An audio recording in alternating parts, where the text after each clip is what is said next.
Di tengah malam hujan deras di Jakarta, sirene pemadam kebakaran meraung membelah kegelapan.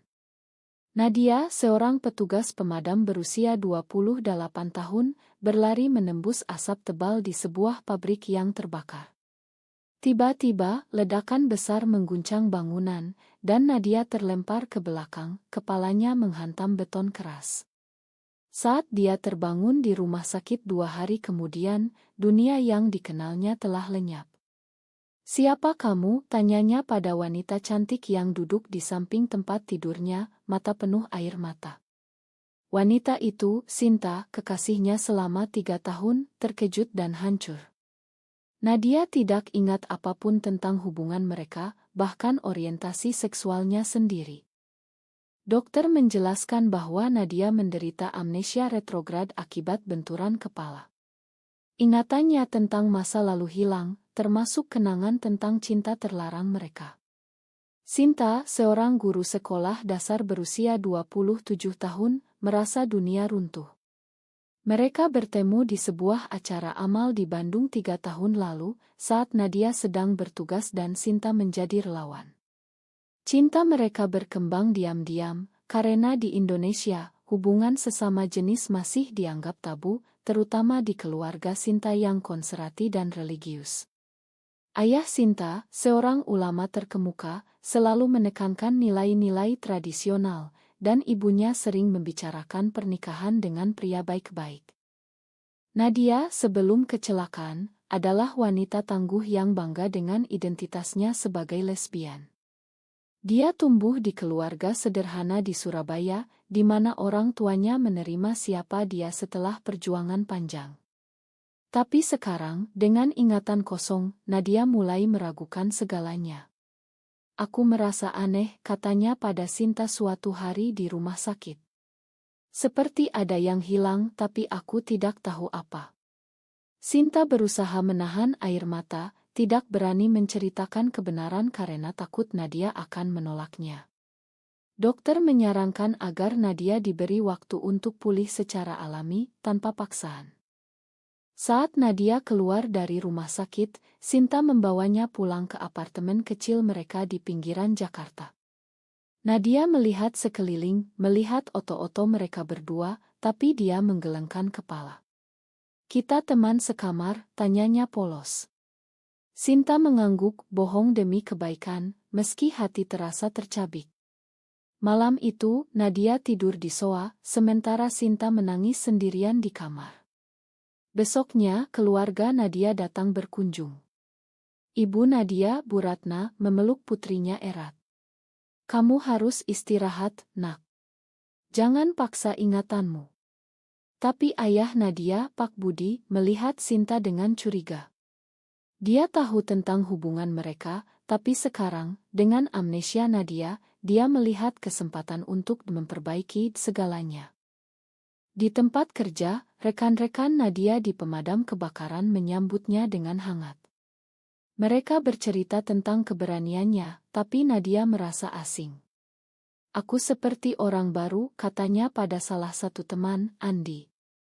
Andi tertawa, "Kamu selalu cewek tangguh, Nad. Tapi sekarang, mungkin saatnya kamu cari pacar yang benar." Nadia tertawa, tapi kata-kata itu menancap. Malam itu, dia bertanya pada Sinta, "Apa aku pernah punya pacar?" Sinta ragu, lalu menjawab, "Ya, tapi itu masa lalu." Nadia mengangguk, tapi matanya menatap Sinta lebih lama dari biasa. Konflik mulai muncul ketika keluarga Sinta mendengar tentang kecelakaan. Ayah Sinta, Pak Hadi, menelepon dan memerintah Sinta pulang ke Bandung. "Kamu sudah terlalu lama di Jakarta. Saatnya kamu pikirkan pernikahan." Sinta menolak, tapi tekanan itu membuatnya gelisah. Dia mulai meragukan keputusannya menyembunyikan kebenaran dari Nadia. "Apa aku egois?" gumamnya sendirian. Sementara itu, Nadia mulai bertemu dengan orang-orang dari masa lalunya. Seorang teman lama, Rina, datang berkunjung dan secara tidak sengaja menyebutkan tentang pacar Nadia yang cantik. Nadia terkejut, "Pacar cewek?" Rina tergagap, lalu mengalihkan pembicaraan. Malam itu, Nadia menghadapi Sinta. Siapa aku sebenarnya, Sin? Kenapa semua orang aneh? Sinta menangis, kamu. Kita. Dulu kita saling mencintai. Nadia mundur, wajahnya pucat. Aku lesbian, katanya dengan suara gemetar. Sinta mengangguk, tapi Nadia menggelengkan kepala. Tidak, itu tidak mungkin. Aku merasa normal. Kata-kata itu seperti pisau bagi Sinta. Dia merasa dikhianati oleh ingatan yang hilang, tapi dia tahu itu bukan salah Nadia. Mereka tidur terpisah malam itu, ruangan dipenuhi keheningan yang menyakitkan. Hari-hari berikutnya, Nadia mencoba menyesuaikan diri. Dia kembali bekerja ringan di pemadam kebakaran, tapi pikirannya kacau. Dia mulai bertemu dengan pria, atas saran teman-temannya untuk mencoba. Salah satunya, seorang polisi bernama Rea, mengajaknya kencan. Sinta melihat itu semua dengan hati hancur, tapi dia tidak bisa menghentikannya. Ini pilihanmu, katanya pada Nadia, meski air mata mengalir. Nadia merasa bersalah, tapi dia yakin ini jalan yang benar. Di sisi lain, Sinta mulai dihadapkan pada pilihan, bertahan atau melepaskan. Keluarganya semakin menekan, dan masyarakat sekitar mulai bergosip tentang teman sekamar mereka. Konflik mencapai titik ketika Pak Hadi datang ke Jakarta tanpa pemberitahuan. Dia melihat Nadia dan Sinta bersama, dan langsung marah. Apa ini?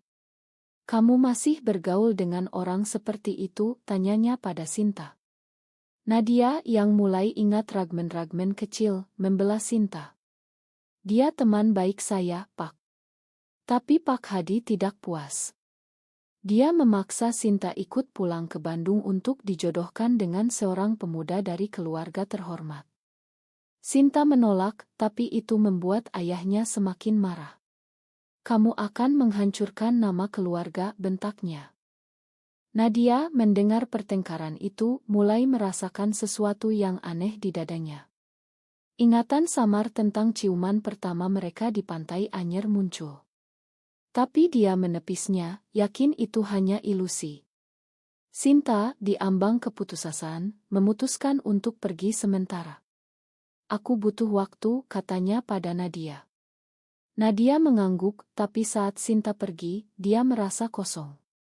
Ini adalah awal dari perjuangan Nadia untuk menemukan dirinya kembali, sementara Sinta menghadapi tekanan keluarga yang semakin berat. Sinta tiba di Bandung dengan hati berat. Rumah keluarganya di kawasan Dago masih seperti dulu, penuh dengan aroma masakan ibu dan suaraan dari masjid terdekat. Pak Hadi menyambutnya dengan dingin, akhirnya kamu sadar juga. Ibu Sinta, Bu Ani, memeluknya erat, tapi matanya penuh pertanyaan. Kenapa kamu terlihat sedih begini, nak? Sinta hanya tersenyum tipis, tidak berani cerita. Malam itu, dia tidur di kamar lamanya, dikelilingi oto-oto masa kecil yang penuh harapan tradisional. Keesokan harinya, Pak Hadi memperkenalkan Sinta pada Ari, seorang insinyur muda dari keluarga temannya. Ari sopan dan tampan, tapi Sinta merasa mual. Mereka makan malam bersama, dan Ari bercerita tentang pekerjaannya di perusahaan minyak. Sinta mengangguk-angguk, tapi pikirannya melayang ke Nadia. Bagaimana kabar temanmu yang kecelakaan itu, tanya Ari tiba-tiba. Sinta terkejut, dia sedang pulih. Pak Hadi memandangnya tajam, seolah tahu ada yang disembunyikan. Sementara itu, di Jakarta, Nadia mencoba hidup normal. Dia pergi kencan dengan Rea, tapi sepanjang malam, dia merasa tidak nyaman. Kamu cantik, Nad, kata Rea sambil memegang tangannya. Nadia menarik tangan, Ma, aku belum siap. Rea mengerti, tapi Nadia pulang dengan kepala penuh pertanyaan. Malam itu, dia membuka album foto di ponselnya. Ada foto Sinta dan dia di Gunung Bromo, saling peluk. Kenapa hati ini sakit, gumamnya. Teman Nadia, Andi, mengajaknya ke sebuah pesta di kantor. Di sana, dia bertemu dengan seorang wanita lesbian bernama Lila. Lila lirt dengannya, "Kamu ingat aku? Kita pernah ketemu di acara Pride Underground." Nadia menggeleng, tapi percakapan itu membuatnya gelisah. Lila bercerita tentang perjuangan LGBT di Indonesia, tentang undang-undang yang diskriminasi dan tekanan sosial. Nadia mendengar dengan hati berdegup, seperti ada yang bangun di dalam dirinya.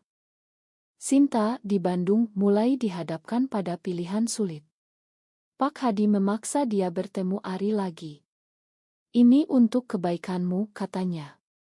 Sinta menangis di kamar, menelepon Nadia diam-diam. "Aku rindu kamu," katanya pelan. Nadia terdiam, "Aku juga." Entah kenapa. Percakapan itu membuat Sinta berharap, tapi juga takut. Ibu Sinta mendengar dan bertanya, "Siapa itu?" Sinta bohong, "Teman kerja." Konflik memuncak ketika Pak Hadi menemukan pesan lama di ponsel Sinta. Dia marah besar, Kamu lesbian. Ini dosa besar." Sinta menangis, "Ayah, ini aku yang sebenarnya." Pak Hadi memukul meja, "Tidak. Kamu harus berubah. Aku akan bawa kamu ke pengobatan." Bu Ani menangis, terjebak di antara suami dan anak. Sinta merasa dikhianati, tapi dia tahu ini konsekuensi dari rahasianya. Nadia, di Jakarta, mulai mengalami lasbat. Saat memadamkan api kecil di sebuah rumah, aroma asap mengingatkannya pada malam pertama mereka bertemu. Dia pulang dan mencari Sinta, tapi Sinta tidak angkat telepon. Nadia pergi ke Bandung sendirian, tanpa tahu alamat. Dia bertanya pada teman bersama, dan akhirnya tiba di rumah Sinta. Pak Hadi membuka pintu, "Siapa kamu?" Nadia menjawab, "Teman Sinta." Tapi Pak Hadi tahu siapa dia, dan menutup pintu kasar. Sinta mendengar keributan dan keluar. Mereka bertemu di halaman, mata saling tatap. "Kenapa kamu datang?" tanya Sinta. Nadia menjawab, "Aku mulai ingat sedikit." Sinta memeluknya, tapi Pak Hadi keluar dan memisahkan mereka. "Pergi dari sini. Kamu penghancur keluarga." Nadia mundur, tapi kata-kata itu menyentuhnya. Dia pulang ke Jakarta dengan hati bimbang. Di Bandung, Sinta dihadapkan pada ultimatum, putus dengan Nadia atau keluar dari keluarga. "Pilih, Sinta," kata Pak Hadi. Sinta menangis, "Aku tidak bisa memilih." Bu Ani mencoba mediasi, tapi sia-sia. Sinta memutuskan pergi kembali ke Jakarta, tapi dengan beban berat. Dia tahu ini akan merusak hubungannya dengan keluarga selamanya. Nadia kembali bekerja, mendapat promosi. Tapi dia merasa hampa. Rea mengajaknya lagi, dan kali ini Nadia mencoba menciumnya. Tapi rasanya salah. "Ma," katanya. Rea marah, "Kamu masih cinta cewek itu ya?" Nadia terkejut, tapi mengakui dalam hati. Saat Sinta kembali, mereka bertemu di apartemen. "Aku pulang," kata Sinta. Nadia memeluknya, "Aku mulai ingat kita." Tapi konflik belum selesai. Masyarakat mulai bergosip. Tetangga melihat mereka bersama dan melaporkan ke. "Ini tidak pantas," kata ketua RT. Nadia dan Sinta dihadapkan pada tekanan sosial. Mereka memutuskan pindah, tapi itu hanya solusi sementara. Sinta kehilangan pekerjaan karena rumor, dan Nadia dihadapkan pada pilihan, karir atau cinta. Pindah ke apartemen baru di Bekasi tidak menyelesaikan masalah. Nadia dan Sinta hidup dalam ketakutan konstan. Sinta kehilangan pekerjaannya sebagai guru karena kepala sekolah mendengar rumor tentang orientasinya. "Kami tidak bisa toleransi hal seperti ini," kata kepala sekolah. Sinta menangis di rumah, "Aku sudah kehilangan segalanya." Nadia memeluknya, "Kita akan lewati ini bersama." Tapi ingatan Nadia masih belum pulih sepenuhnya, dan keraguan sering muncul. Keluarga Nadia juga mulai campur. Pak Budi menelepon, kamu harus pikirkan masa depan, Nad. Pernikahan dengan pria akan lebih mudah. Nadia marah, ayah, ini aku. Tapi Pak Budi khawatir tentang masyarakat. Di Indonesia, ini berbahaya. Nadia tahu dia benar, tapi cinta pada Sinta lebih kuat. Sinta, di sisi lain, mulai merasa bersalah. Mungkin amnesiamu adalah berkah, katanya suatu malam. Kamu bisa mulai baru, tanpa aku. Nadia menolak, tidak, Sin. Aku ingat semakin banyak. Kita pernah bahagia. Flashback muncul lagi perjalanan mereka ke Bali, di mana mereka berjanji selamanya di pantai. Konflik meningkat ketika Ari datang ke Jakarta atas perintah Pak Hadi. Sinta, ayahmu khawatir, katanya. Sinta bertemu dengannya di KAI, aku tidak bisa, Ari. Ari marah, kamu pilih jalan salah. Dia melaporkan pada Pak Hadi, yang kemudian menelepon polisi lokal untuk memeriksa apartemen mereka. Polisi datang, tapi tidak ada bukti, hanya peringatan. Nadia marah besar. Dia konfrontasi Sinta, kenapa kamu bertemu dia? Sinta menangis, aku ingin selesaikan. Pertengkaran itu membuat mereka terpisah sementara. Nadia pergi ke bar, bertemu Lila lagi. Lila mencoba dekati, kamu butuh orang yang paham. Nadia hampir tergoda, tapi ingatan Sinta menghentikannya.